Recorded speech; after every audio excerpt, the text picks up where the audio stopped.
Já fez seu devocional de hoje? Hoje, nosso devocional é com o Salmo 75. Então, nós vamos orar, meditar a palavra e orar no final. Fique até o final para a gente estar orando e meditando juntos. Amém? Então, Salmo 75. Se você gosta de anotar, pegue sua Bíblia, papel, caneta e vamos juntos fazer esse devocional. Feche seus olhos, vamos orar. Pai, obrigado, Senhor, por essa oportunidade. Obrigado porque mais um dia tua misericórdia se renova sobre nós. Fala conosco, Senhor, através da tua palavra. Nos dá discernimento, entendimento daquilo que o Senhor quer nos entregar no dia de hoje. Que nós possamos usar o conhecimento que o Senhor tem nos dado para aplicar a tua palavra em nossas vidas. Nos ajude, Senhor, a andar em retidão, a entender o coração do Senhor, a entender os propósitos do Senhor para nós. Em nome do Senhor Jesus. Pai, abençoa cada pessoa que está junto comigo nesse devocional. Abençoa cada um dos meus seguidores. Que nós possamos crescer na graça e no conhecimento do Senhor. Amém, gente? Então hoje Salmo 75 e eu estou muito feliz. Por quê? Porque é a metade, né? 75 é a metade. Então chegamos até a metade dos devocionais. Então estou muito feliz e grata ao Senhor porque até aqui Ele tem nos sustentado. Então, Salmo 75, vamos ler. É um salmo da família de Asaf. Nós te exaltamos, ó Eterno. Graças a ti rendemos. Sentimos a proximidade da tua presença. Todos proclamam os teus feitos maravilhosos. Pois disseste, então agora é Deus que está falando. Quando eu escolher o tempo apropriado, farei justiça com retidão. Trema, entretanto, toda a terra com seus habitantes, e eu lhe firmei as colunas. Aos arrogantes ordenei, não sejais insolentes, e aos ímpios repreendo, não levantai a vossa fronte. Não ergais com soberba a vossa voz contra os céus. Não faleis com insolência contra a rocha. Não é do Oriente nem do Ocidente, tampouco é do deserto ao sul, ou das montanhas ao norte, que vem a vitória. É Deus a quem julga. Um rebaixa e o outro eleva. O Senhor tem na mão uma taça, cujo vinho espuma, cheio de mistura. Dele dá a beber. Sorvem-no até a última gota. Bebem-no todos os ímpios da terra. Quanto a mim, para sempre proclamarei esses feitos. Cantarei louvores ao Deus de Jacó. O orgulho dos perversos abaterei, porém exaltada será a honra dos justos.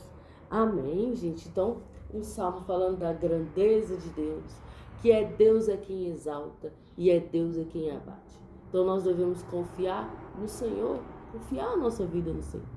E andar com Deus, andar nos caminhos do Senhor, é andar em vitória. Mesmo quando parece que estamos sendo prejudicados, quando parece que estamos andando para trás.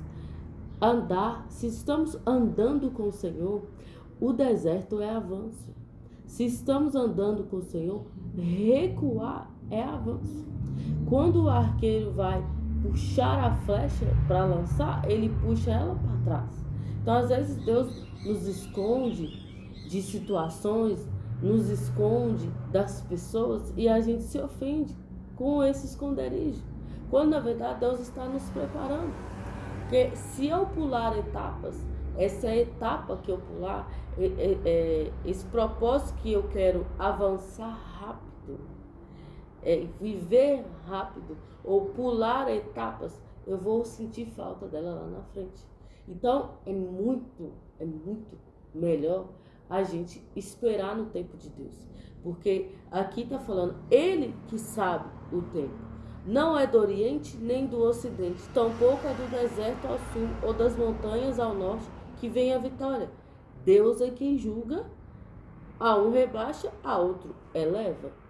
Então, é Deus é quem julga a nossa causa, é Deus é quem julga a terra. E quando nós confiamos e acreditamos nisso, nós podemos descansar, colocar nas mãos do Senhor. E a cada dia que passa, nós estamos mais próximos do cumprimento da promessa do Senhor. Então não queira pular etapas, porque Guarde isso que eu falei. A cada etapa que a gente pula, a gente vai sentir falta lá na frente. Então, viva cada processo, porque a cada processo nós estamos sendo ensinados a um propósito. Quando chegar o tempo do propósito, nós vamos lembrar. Aquilo que eu achei que era perda, na verdade foi um ganho, na verdade foi um aprendizado. Então, nós podemos lembrar da vida de José. José foi treinado durante anos para chegar onde é que ele chegou, mas ele precisou ser provado. E ele precisou ter sabedoria na administração daquilo que Deus estava colocando na mão dele. Então, se você for olhar lá no Gênesis, a história de José, aonde ele foi, ele prosperou. Na casa de Potifar, ele ganhou confiança de Potifar e governou a casa de Potifar. Foi traído, né? Armou contra ele a esposa de Potifar. Ele foi para cadeia. Na cadeia, ele também ganhou destaque. Ele governou na cadeia. Então, tudo aquilo já apontava para o lugar que ele ia chegar, para o governo da nação. Então, ele foi treinado nesses ambientes. Deus treina os seus escolhidos no ambiente de escassez. Qual que é o nosso comportamento na escassez? Qual que é o nosso comportamento na falta? Qual que é o nosso comportamento quando nós estamos nos sentindo presos? Qual que é o nosso comportamento quando alguém nos ofende? O que a gente entrega com a ofensa? Porque José foi ofendido pelos seus irmãos. Ele teve um sonho. E esses dias eu estava meditando sobre isso. José não pediu um sonho. Não era algo do coração de José. Deus deu um sonho a José. E as pessoas, os irmãos, ficaram com inveja do sonho que Deus deu a José. Então, qual a culpa de José de Deus ter escolhido ele? Deus o escolheu. E ele revelou às pessoas aquilo que Deus tinha mostrado para ele no secreto. E os irmãos não souberam lidar com o que Deus tinha colocado no coração dele. Teve inveja dele, né? Jogou ele no poço. Quis acabar com os sonhos dele porque ele era um sonhador. Mas Deus transformou aquela maldade dos irmãos em uma grande bênção na vida de José. E a palavra do Senhor acabou se cumprindo por causa do posicionamento também de José. A palavra de Deus se cumpre, sim, mas existe um posicionamento.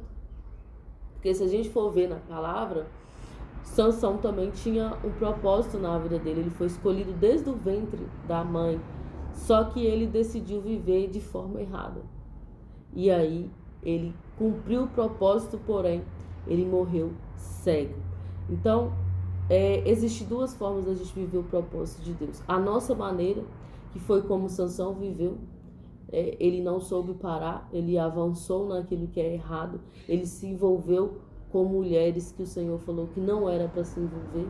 Então ele avançou naquilo que é o errado e isso tornou ele cego, fraco. No final, Deus devolveu a sua força por misericórdia da vida dele, mas ele também morreu ali no templo, né, salvando o povo. Ele foi enganado porque ele foi andando, avançando em direção à desobediência. E isso aí trouxe para ele morte. Então, existem duas maneiras de viver as promessas de Deus. Ou da nossa maneira, a gente colocando a mão em tudo, avançando, fazendo a nossa vontade. E aí é onde nós podemos nos tornarmos cegos ou morrer naquilo, né, afastar do Senhor por não suportar as lutas, ou ouvindo sempre a voz de Deus. A segunda opção é melhor, é ouvir a voz de Deus, é parar e entender. Às vezes, Senhor, não estou conseguindo discernir a tua voz, então eu vou parar, então eu vou orar, então eu vou ler a palavra do Senhor. E eu vou buscar mais, e eu não vou agir até que eu tenha uma resposta. Eu não vou querer fazer as coisas pela minha mão até que eu tenha uma resposta do alto, do Senhor. Então, guarde isso no seu coração, porque se é Deus que julga, é Deus que rebaixa e exalta, nós precisamos do Senhor. Nós precisamos do aval do Senhor, do sim do Senhor. Do céu é que vem, nada que a gente adquire na terra. Primeiro é o Senhor que libera no céu para nós. Então, nós precisamos ter essa consciência de que é o céu que libera para nós. Então nós temos que buscar do Senhor. Nós temos que buscar a orientação do Senhor. para aquilo que nós estamos buscando, querendo, seja sondado o nosso coração e não haja destruição e ruína, porque o propósito do inimigo é matar, roubar e destruir, mas o propósito do Senhor é vida e vida eterna. Então ele não vai colocar algo na nossa vida que vá nos destruir. Nós precisamos então buscar ao Senhor, buscar a orientação do Senhor, para que haja vida, para que a gente tenha força diante das batalhas, das lutas, para que a gente tenha sabedoria, conhecimento, aplicação do conhecimento na nossa vida. Amém? Então guarde isso no seu coração. Deus é quem exalta. Está falando aqui lá no verso 7, Salmo 75, verso 7. Deus é quem julga, a um rebaixa e a outro eleva. Que nós possamos guardar isso no nosso coração. Que Deus é juiz, Deus é o justo juiz. Amém? Feche seus olhos, então vamos orar. Pai, obrigado, Senhor, por esse discernimento, por essa palavra. Que nós venhamos ser como José, fiéis, homens e mulheres, fiéis ao Senhor, fiéis à tua palavra, independente das circunstâncias. Que nós possamos viver o sobrenatural do Senhor, viver o nosso cotidiano com pequenos milagres do Senhor. Obrigado pelo dom da vida, obrigado por esse dia que o Senhor fez para nós. Que nós possamos desfrutar com sabedoria de tudo que o Senhor tem nos entregado. Pai, que o Senhor possa nos fortalecer e que nós possamos chegar até o Salmo 150, se assim o Senhor aprovar. Em nome de Jesus. Amém, gente? Que Deus te abençoe.